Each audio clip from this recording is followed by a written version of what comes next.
Hey guys, and welcome to my stimulus package update and stimulus check update. Wow, I haven't said those words in so long. I want you guys to know that I missed you more than you missed me, and I'm happy I'm back here for you with another video just to give you my perspective on everything that's been going on. Let's start off first with this video footage of a new standalone bill from Mitt Romney.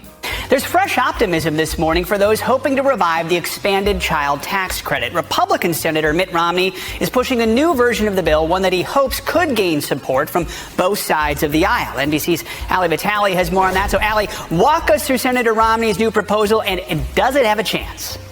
Yeah, look, Joe, this comes against the backdrop of what Steph just laid out. We were already seeing inflation at grocery stores, higher prices because of supply chain issues that stemmed from the pandemic. The child tax credit was one of the things done early on in the pandemic by Congress to help alleviate that financial strain for Americans. Of course, it lapsed at the end of last year when Congress couldn't come to consensus to extend it along with the rest of Biden's Build Back Better agenda. But now there is some renewed momentum here in Congress on the Republican side of the aisle. Senator Mitt Romney, one of those Republicans, coming forward with his own plan. This one includes strict work requirements, as well as slashing programs that aid vulnerable Americans, as well as proposing making significant changes to the tax codes.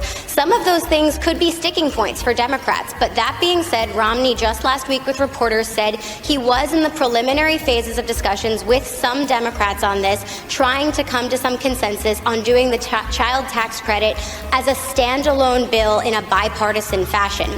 We know that in terms of Build Back Better, that is stalled and remains very quiet here. But on the child tax credit, one of the key people that we regularly talk to about this was Senator Joe Manchin. He has made clear that he wants to see a work requirement in this if it were to go forward. So that could be a point of commonality as we look ahead here. There are also other Democratic senators who point out that this is a program that slashed child poverty in this country during the several months that it was in effect. Now, a study from January, the month after those checks stopped coming, showed that 3.7 million more kids in America were in poverty, and we've seen these things break down along racial lines before. Black and brown kids were more impacted in that study as we saw the rise in child poverty. So clearly an impact of the program that slashed child poverty and then is no longer in effect as Americans still grapple with what it means to not get those checks every month. So there you have it, you guys. Now, we're going to be hearing from Ron Paul here in just a second, who has a very different opinion about federal spending, as you know.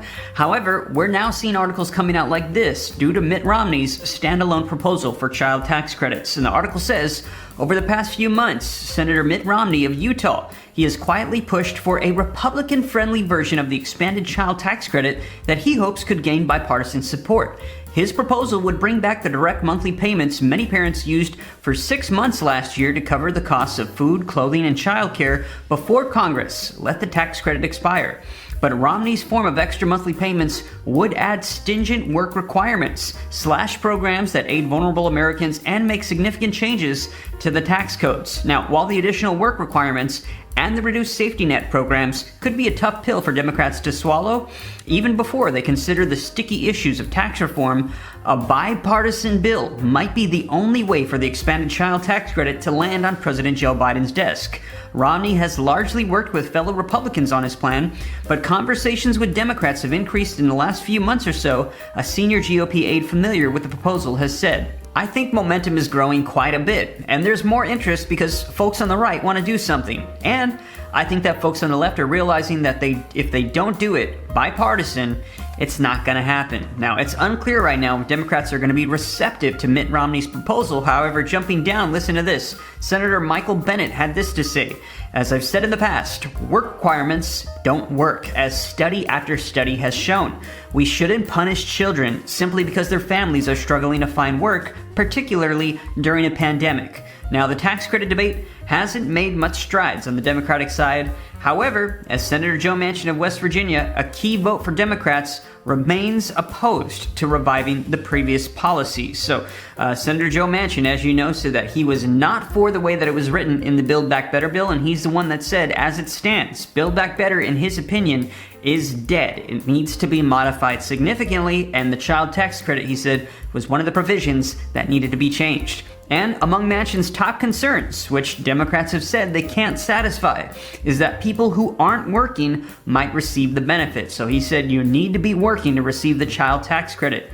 Manchin has told reporters that any expanded child tax credit should include a work requirement, and he floated an income limit of $75,000 or less. So you need to be working and you need to make under $75,000, according to the West Virginia Senator Joe Manchin. So we will see. Right now, Senator Mitt Romney is floating a standalone proposal, and we'll see if Republicans and Democrats support this for bipartisan support. And if that's the case, it makes Joe Manchin's stance a little bit less important because they might be able to get enough votes to pass it without his approval. So we will see. I will keep you up to date, but very interesting to hear of this standalone provision, child tax credits, possibly getting support on both sides of the aisle. However, as you know, not everybody is in favor of passing more federal aid and provisions, and they're concerned about inflation and debt at this time. And one of those is Senator Ron Paul. And I'm going to be sharing with you what he had to say on this and what he's warning people to prepare for in the form of combating inflation with increased interest rates. Take a look at what he had to say. One of the things that's come out of the pandemic is we spent tons of money. We just spent trillions of dollars and we don't have it. So we had to borrow that money. As we borrowed that money, then the Federal Reserve prints more money, and that money floods into the circulation and it devalues what we have. What does that mean? Higher prices. So when you go to the grocery store and you see the rising prices of vegetables, fruits, everything, and especially meat, it's because we spent too much money. We borrowed too much money.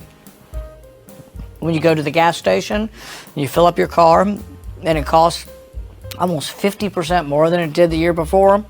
That's because of inflation. Inflation comes from the government borrowing money, the Federal Reserve printing it up, and stealing the value of your dollar. So it's a bait and switch. One political party says, here's free stuff. You can have free stuff. I'll give you a $1,400 check, and it's free. Believe me, you don't have to do anything for it. Well, there is a cost. The cost is inflation. That's what we're seeing now. But as we found in the 1970s, when inflation rears its head and gets cooking, inflation can get out of control and it's hard to stop. The only way that Volcker and the Federal Reserve ultimately stopped inflation in the late 70s, early 80s, they let interest rates go to 21%. Imagine what that does to people. If you live in a house right now and you have an adjustable mortgage, how many people could survive 21%? What happens to the national debt? We have a $30 trillion debt and we're paying it at about 2% now. What if it goes to 10%, 15 or 20%? I don't know how we would afford it. Will it squeeze out Social Security? Will it squeeze out Medicare?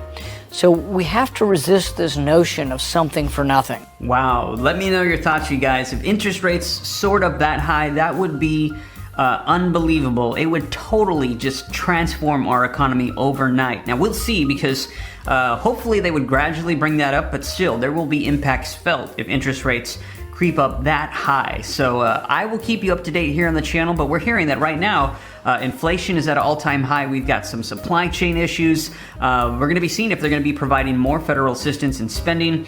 And also we are hearing that we are on the verge of war as well, which is spooking the markets as well. Alright guys, this is all I have for you in this video. Thank you so much for tuning in. I really missed you. Hopefully I'll see you here again very, very soon. And I'd love to hear your thoughts and opinions on everything we talked about here in the comments below. Thank you so much for watching. I really, really appreciate you all.